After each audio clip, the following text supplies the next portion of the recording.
we get to Caleb Williams stuff, to close it out, I want to talk Jayden Daniels. I said this week, I can see 6 games. After 6 games as an NFL quarterback, 2 things I'll see: a red flag or excellent traits.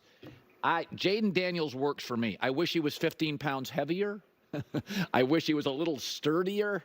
But what did you see in the loss to Baltimore from Jayden Daniels? Well, he played very well. And the thing is he's really a pocket player at his core. He leaves as a parachute. That's not the first thing he does. It's the last thing he does. I've been saying. And this touchdown we're looking at right now, by the way, was high-level quarterbacking for a rookie, the ability to work through that progression and understand where to go with the football. But he is a pocket player at his core. He's very comfortable in the pocket. He sees it well, and he's precisely accurate with his ball location. And again, ball location is the term I like to use as opposed to accuracy, because you have to place the ball in specific spots in the NFL. It's not just throwing to a player. And he's shown through 6 games, and you saw it in college as well, Colin, that he really is so precisely accurate with his ball location. So he's played extremely well, and yes, he also does have that ability at times to make plays with his legs and break down the defense. So and Kingsbury's doing a great job with him. It's a perfect example of helping a quarterback, not protecting him, helping a quarterback with what you're asking him to do, being very specific in the reads and the designs of your offense so that he does not get stuck in the pocket. So we've seen... Okay. I love when Greg Cosell validates what I've been saying, because he knows way more than me. I'm not going to pretend like I know more than Greg, but I keep saying this. I kept saying that what makes Jayden Daniels special is his ability to throw in the pocket, right? That's actually what makes him special. And that he uses his legs as a backup, as a parachute, right? As a get-out-of-jail-free card. That's going to make him, one, just way better in a game, right? Way more deadlier, way more ruthless, way more problematic. And 2, it also has his game age better as well down the road. And that's why I'm just so high on Jayden Daniels and everything that this guy brings to the Commanders. I mean, what he does, his throws, that's what I'm trying to say. Even just his throws versus the Ravens has such a high level of anticipation, right? Throwing where the receiver is going to be has just been so amazing. That's why you don't always just look at the stats, right? That's why the stats don't show that. They don't show, I still use accuracy, but, ball placement, ball location, whatever.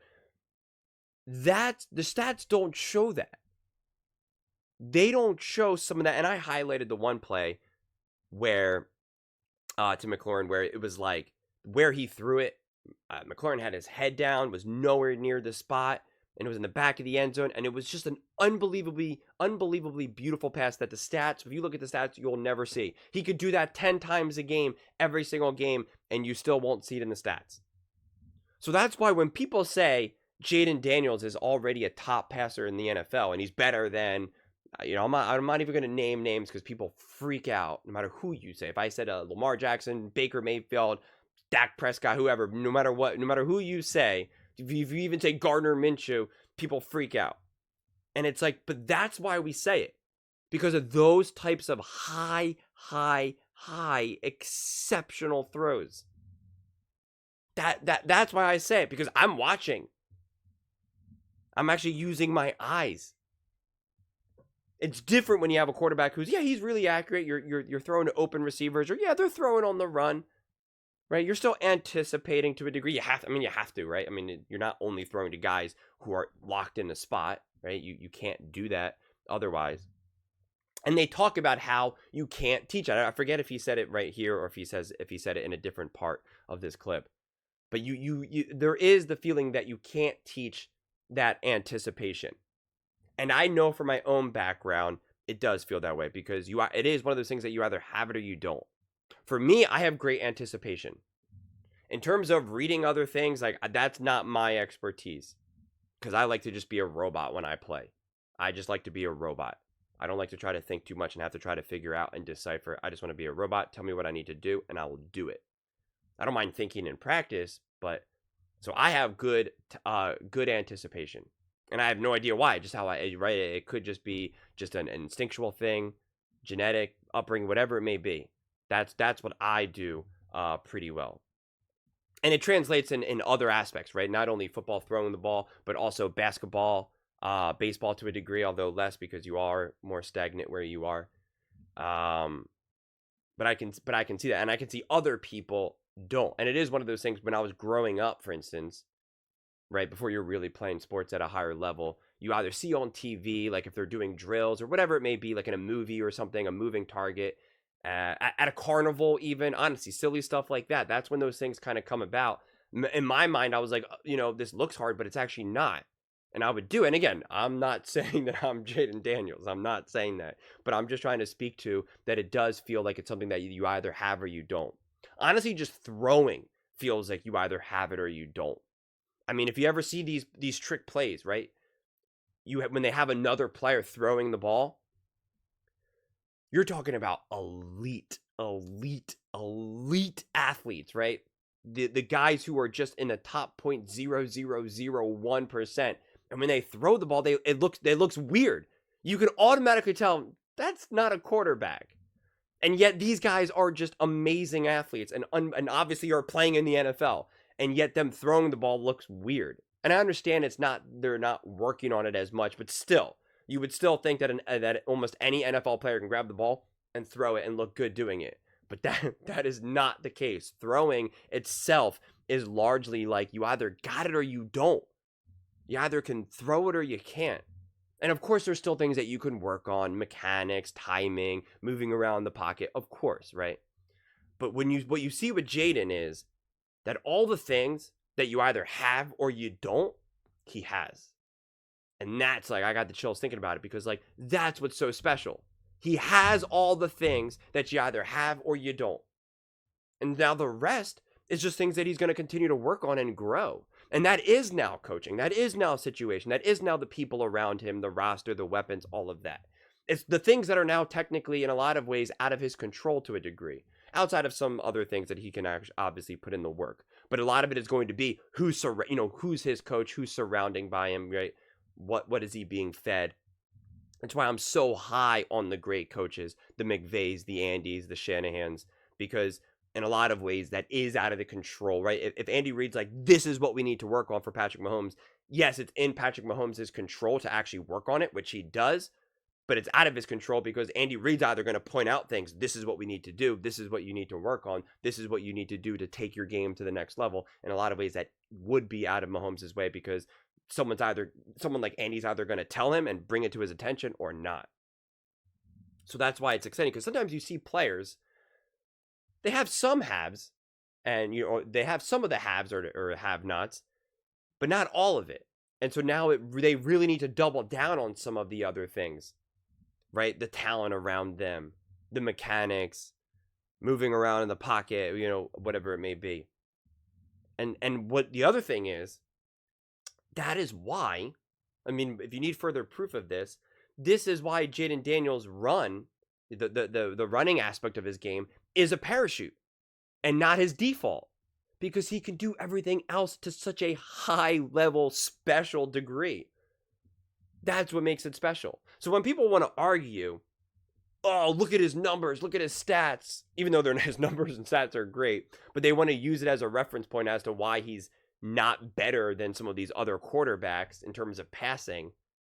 It's look at what the film says. That's been my default answer now for anyone who's complaining in the comments. How is he better? Show me stats. Just look at the film. Also, not to mention, many of the stats do prove that as well. But even if we don't want to use that, just look at the film. Because again, if you just want to be all obsessed about stats, well then Baker Mayfield's a better quarterback than Patrick Mahomes. And so is Tua. And so is Russell Wilson over these last couple of years.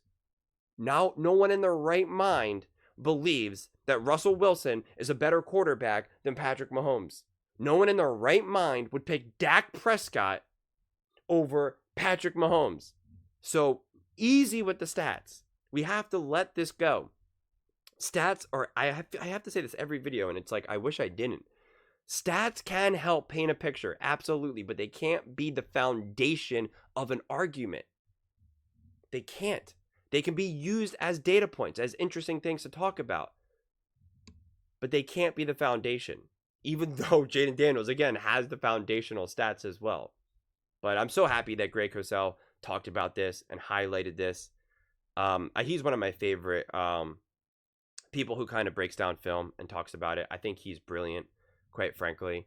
I love the weekly segments that he has with Colin, and you could tell that they love it. That's why he's like he has the most time of any other host, and I think you can learn a tremendous amount from him. And I like that Colin just kind of gives him the floor to kind of do what he does best.